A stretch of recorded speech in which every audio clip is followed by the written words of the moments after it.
There we go. Oh, I'm sinking. Yeah, I think you're in the pit there. And welcome back. So today we're going to be doing another oil change for the QX60, but in addition to that, we'll be changing the fluid in the CVT. Just for reference, the oil changes have been done in pretty regular intervals for this vehicle. I cannot say the same thing for the CVT services because we've owned this car since it was around 80,000 kilometers. Right now it's reading 230. And in that time, I do not believe that the CVT was serviced at all. So this is going to be a bit of an interesting endeavor, mainly because of that neglected maintenance, but also what you see in the background right now. It is the middle of winter. 2025 is coming to an end, and up here, winter is in full swing. And throughout this entire job, it's going to be snowing. It won't be a lot, but it'll be just enough to be a bit annoying. Anyways, without further ado, so yeah, let's do a CVT service. Perfect weather, I must add.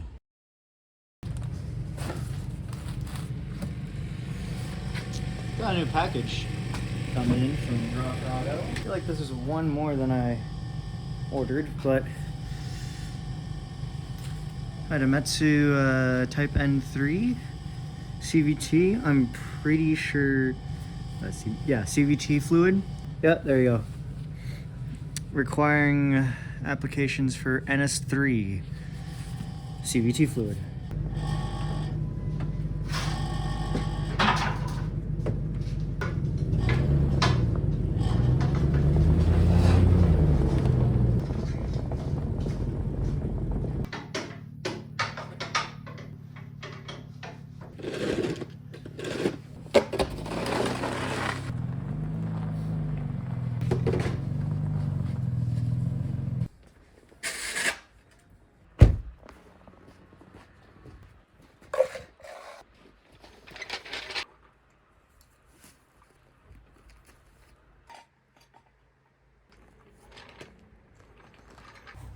Okay, you got a new perspective now, because I actually have a better camera system.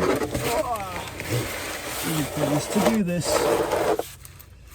If I remember correctly, this should be a 15. Nope. 14.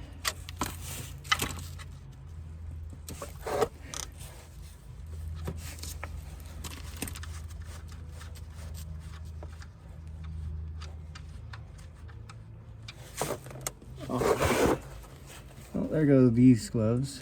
Smells wonderful. Perfect. Just coat the frame in a nice little bit of oil, because who puts a filter here? Well, Nissan, of course. There we go. Get our new filter in here. Just replacing it with the same Mobil 1 M1108 filter. Surprisingly, it's the same one that's used in the Subarus. At least the ones that I have. Huh. They seal it up this time. That's new. Never seen that before.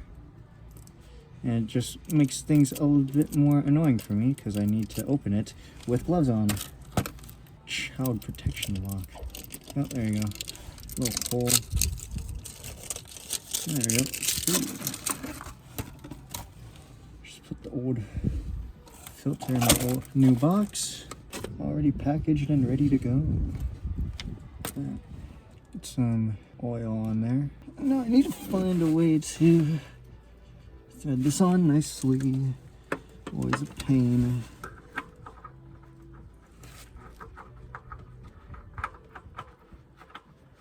Oh, looks like we found it. And that's good. Just wipe up this area a tiny bit. And this gets torqued down to a nice even 25 foot-pounds. Which really isn't a lot, but these aren't torqued that tight anyways, because they don't need to be. Just clean up some of the oil mess. Take off a bit of the ice. And we're done. This time we're using Mobile 1 Extended Performance just because it was on sale. I don't really have a bias towards a specific oil brand, just because oil is oil. So here you go, nice big old, okay.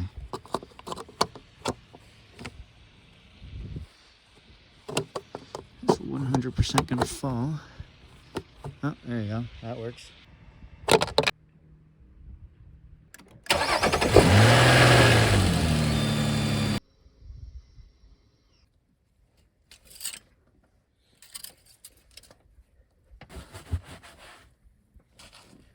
With that done, it's time to take a quick little break because it is cold. My fingers are frozen. Yeah, there you go. Very nice. All that's done, all that's done. I'm going inside. Okay, on the other side, it's a bit easier. Got your transmission drain bowl.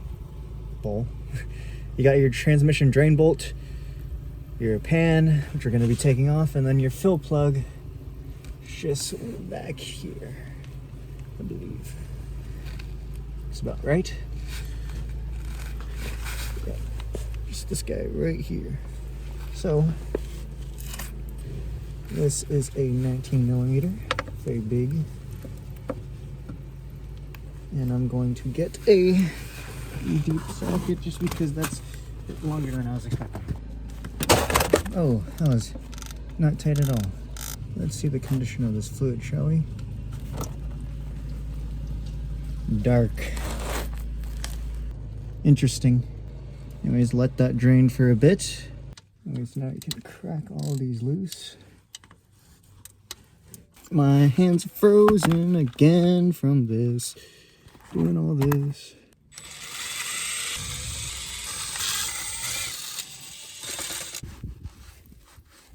Okay, I'm just gonna temporarily seal this up again.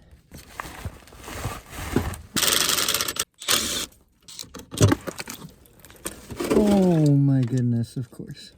What I see is a pan that just gave and decided to leak everywhere. Anyways, that beautiful fluid.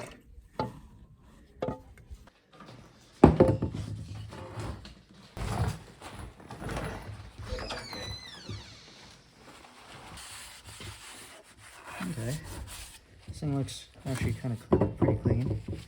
Of course, there's sawdust on it. So yeah, 3 hole magnets for this.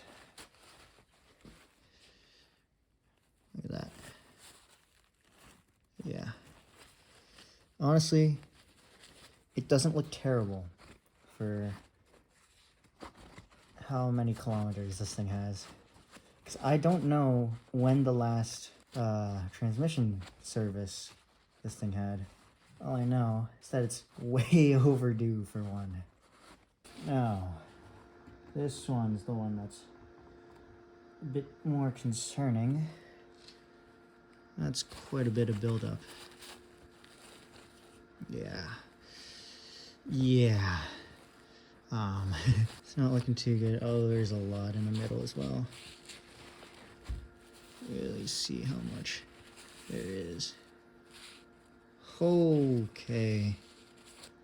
Yeah, that's rough. A lot better days. Look at that.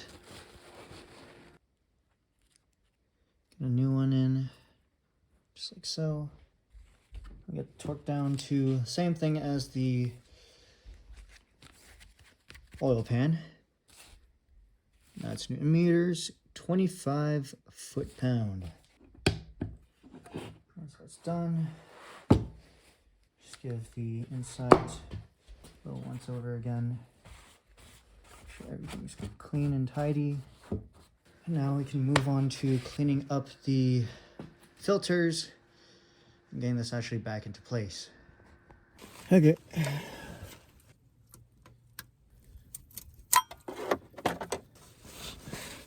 So 10 mils. Yep. Just 3 bolts holding this filter on. Oh, one's a long boy. Okay. Anyways, that just comes out like that.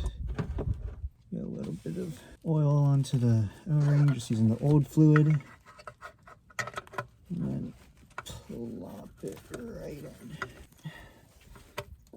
There we go. Now it's in. Don't know the torque spec for this. They weren't tight to begin with, so don't do it too tight. Don't go crazy. I'm getting it to line up properly. This is going to be fun.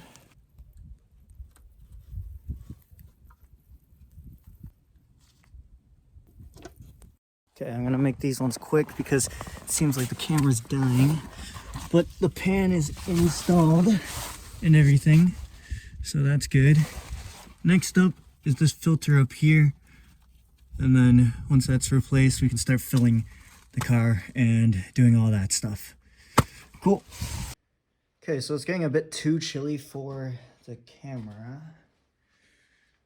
So we'll just do it here. Excuse the mess. But this is the last filter. It's just this little ball cup thing. You're replacing both this gasket, and the filter, which as you can see is in much dire straits. Just clean the mating surface, and then if you go ahead and open up your new filter, yeah, quite a difference.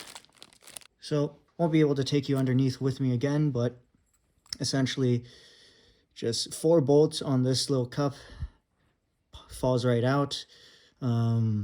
Just pull the filter off, it just slides onto a little peg.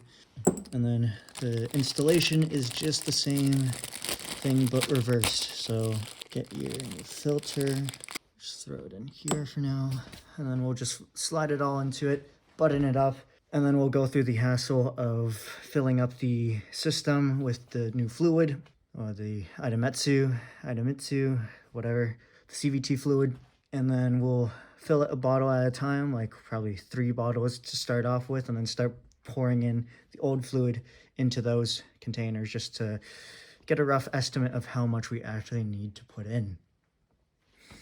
So let's just quickly get this inside, and then we'll be, for the most part, done with the underneath side of things. Oh. And just for reference, this is the fill plug, or not the fill plug, the filling tube. That's where you put it into. So engine oil goes here, just to the right of that, right in front of this, right beside the intake. Air box is your fill plug. There's a little hole slot right there. You just put a flathead screwdriver or something. See that little pin right there? So push the pin towards the tube, just like so. Let it focus.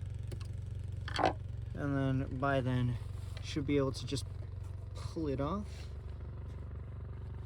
It's still stuck, so just give it a little bit more of a tug, and then there you go, and then it just comes off like that.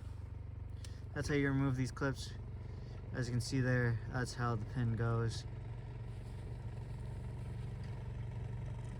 And then just put a funnel there. You will need something a bit longer for it to work, and then you can just start putting in your fluid. I'm gonna close that because there's still snow flying about everywhere. And then once you hear a click, or once you feel it click, that's when you know it's good to go. And just for reference, It used up 4 of these bottles, so 4 quarts plus that amount for out of a 5th bottle. So what is that? I don't know, about 600 milliliters, something like that. So yeah, very cool. And then once you get that done, it's pretty much straightforward. You just go underneath while the car is running and check that fill plug. It's this guy right here. You can replace the O-ring. It does say to do that in the actual service manual, but it's fine. It does its job. So yeah, you'll open that up till you get a steady like dribble. Once you get that, that's when you know it's good to go. Just tighten it back up and you're set. Make sure that the car is warmed up to temperature. You can get a scanner to specifically read what temperature that range is, and you can find it online. I don't really care. This thing is at what, 230,000 kilometers already, which is a lot. With that said, that's a CVT flush and an oil change in the middle of winter. I would not recommend it, but it is doable.